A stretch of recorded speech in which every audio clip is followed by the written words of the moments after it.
Well, hello everyone. You can't exactly see me just yet, but I am AutoGuide.com. Detroit Bureau Editor Craig Cole coming at you from the bottom of a gravel pit here in southern Michigan. And what I'm doing is testing this 2018 Volkswagen Tiguan. This happens to be a prototype model of the VW brand's latest compact crossover. The vehicle is scheduled to go on sale in the US this summer. And Volkswagen's been doing some interesting work with this product. It's all new, and it features a new fuel-saving powertrain as well. But before we get into all of that, we have here the new model, as I mentioned. In the US, we're going to get the long wheelbase version, which is about 10.7 inches longer than today's Tiguan, with a wheelbase of just a hair less than 110 inches. Now that gets you about 57% more cargo room than in today's Tiguan, which is a huge increase, obviously. It also comes with an optional third row seat. Now, the third row is standard in front-wheel drive versions, and it should be available for extra in models equipped with the company's 4Motion all-wheel drive. We've been putting it through its paces, as you can see. The tires are good and caked with mud. Really, testing the 4Motion system out here in the dirt. Not that most customers are going to take their Tiguans to the bottom of a gravel pit, but it's good to know that you can. So, what else is worth mentioning here? I talked about the third row seat. Oh, lots of driver assistance technology will be made available in this vehicle. You've got things like you can get adaptive cruise control, blind spot monitoring, rear cross traffic alert, and automatic high beams. These are all things that are becoming pretty standard in the industry today, but it's always nice to have them as an option. You also get standard LED daytime running lamps and tail lights. As for other technology, Volkswagen's digital cockpit is available, which is sort of stealing a page from the Audi playbook. Ben, if you swing around here, it's actually shut off right now, but let me fire it up. And you can see the instrument cluster is fully digital and configurable, which is very handy, very slick.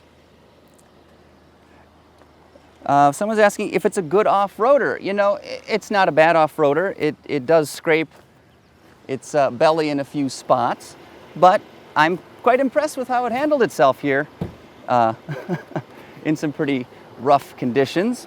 Now, as I alluded to earlier, the big draw is the new engine that Volkswagen has developed. It's a continuation of their EA888 family. This is the third generation of that powertrain. And what they've developed is something called it's a B-cycle engine, B as in boy, which is short for Budak. Apparently that's the engineer's last name that developed it. Anyway, what you should really know about this is that it's a modified Miller cycle, and it's all aimed at saving fuel. And what that means is they're closing the intake valves. On the compression stroke, they close the intake valves very late in the cycle, which I guess increases the expansion ratio.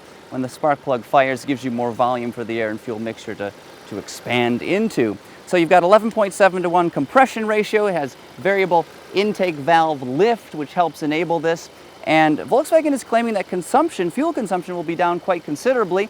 The engine here displaces 2 liters, but they're telling us that it's going to deliver the power of a 1.8 liter 4-cylinder engine with, of course, the fuel economy of a 1.4 liter engine, though no final figures are available right now. Again, this vehicle is not going on sale until this summer.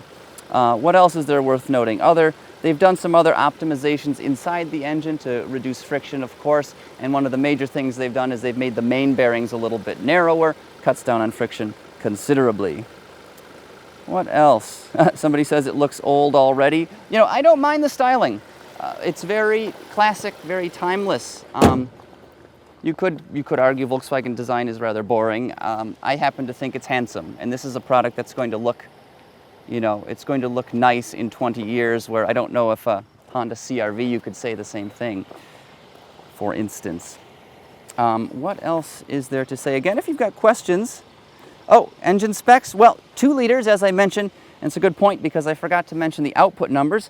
This TSI turbo is rated at 184 horsepower, which is kind of low, but it makes up for that, I think, with abundant torque, which peaks at 221 pound-feet, and it's matched to an 8-speed automatic transmission, or as we've got here in the Tiguan SEL, 4-motion all-wheel drive, which is quite capable off-road, which I will show you here in just a moment.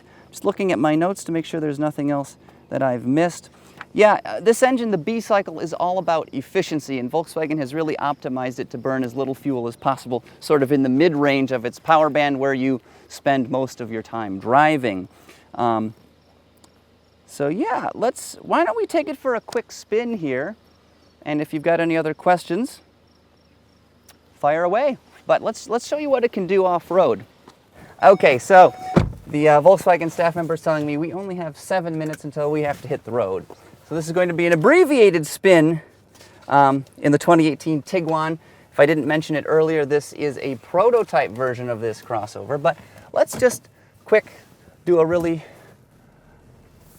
brief loop around here in the Tiguan. Now, I have not had an opportunity to sample this new engine in the Tiguan here on the road. We've only been able to drive it in the dirt here, so it's not a complete evaluation of what it's capable of. However, they did let us sample this new 2-liter turbo in the Volkswagen Passat, which we did get to drive on road to our shoot location here, in fact. And I've got to say that it's very smooth and refined, which is typical of all the, Volkswagen AE 888 engine family. And the typical buyer would probably confuse it with a V6. It's that smooth and that quiet.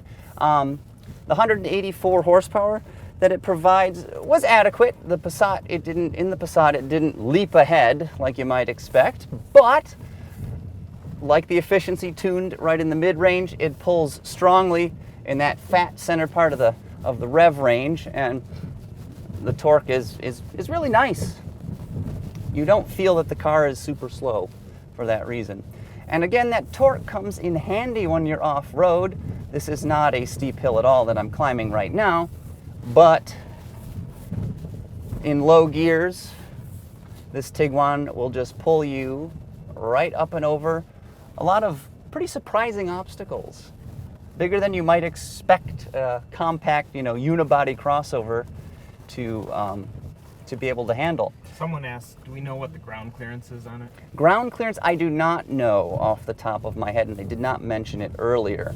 But what I can tell you is something I neglected to mention earlier.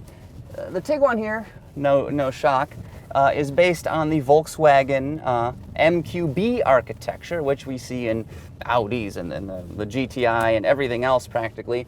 And it's pretty ubiquitous, but it's also pretty excellent because this thing is stiff, it's rigid, it handles really well, it's quiet, it's spacious as well. So just because there's a common underpinning doesn't mean it's a common product, They sweat the details majorly with this architecture, and it shows. It's one of my favorites for front-wheel drive products out there.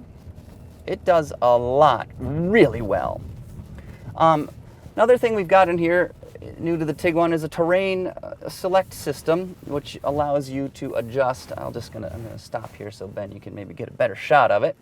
But typical, like you see in other vehicles, Range Rovers or the Ford Explorer, you've got a knob on the center console here, and right now I switched it over to snow mode, but there's a street mode as well, off-road, and custom off-road, but we've just been leaving it in off-road, which gives it better grip off-road, lets some of the wheels spin. Also, it alters the ABS system, the anti-lock brakes, so that, for instance, if you're coming down a hill and you hit the pedal, it will actually lock up the wheels a little bit, which slows you down faster off-road because it kind of builds up a little hill of dirt in front of each of the tires, which is kind of handy.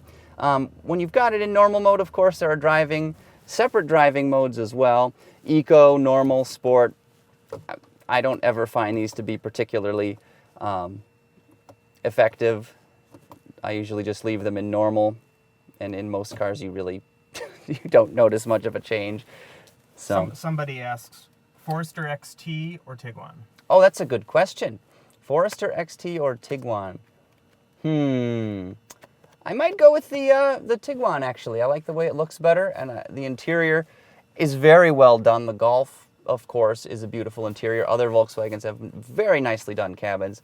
And this, as you can see, has a technical look to it, very sort of hard-edged. But the materials quality, the fit and finish, the function of most of the controls is all very high in quality, and you can tell that they've spent a lot of time developing this. There's sort of bezel-less display screen here, soft plastics, all on the dashboard where you'd expect them. And even the air vents have a high-quality feel. Just listen to that click when you shut the airflow off.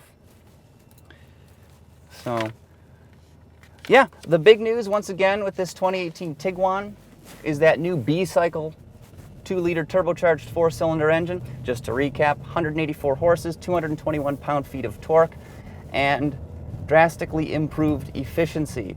They're saying upwards of 8% more efficient than the previous engine. I believe their 1.8-liter engine even. So that's a pretty big difference. And it looks like it's going to do quite well in their future products. They've got it coming out in the Tiguan and the Passat later this year. And then it's also going to make its way over to the Beetle a little bit after that. I fully expect the B-cycle tech to spread throughout the rest of Volkswagen's lineup and probably over to Audi and other members of the Volkswagen group, because it's a good technology and my brief testing here seems to work really well.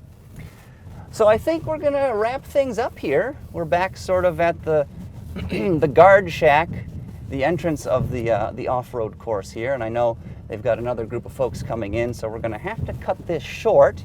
So I apologize if you've got any questions that I failed to answer, but I do thank you very much for watching, and of course stick to AutoGuide.com for more Facebook Lives and all of the latest auto news and other wonderful vehicle reviews and the like. So signing off for now, I am Craig Cole, and we'll see you next time. Take care. And before you go, don't forget to subscribe to the AutoGuide.com YouTube channel to get all of our latest features and vehicle reviews.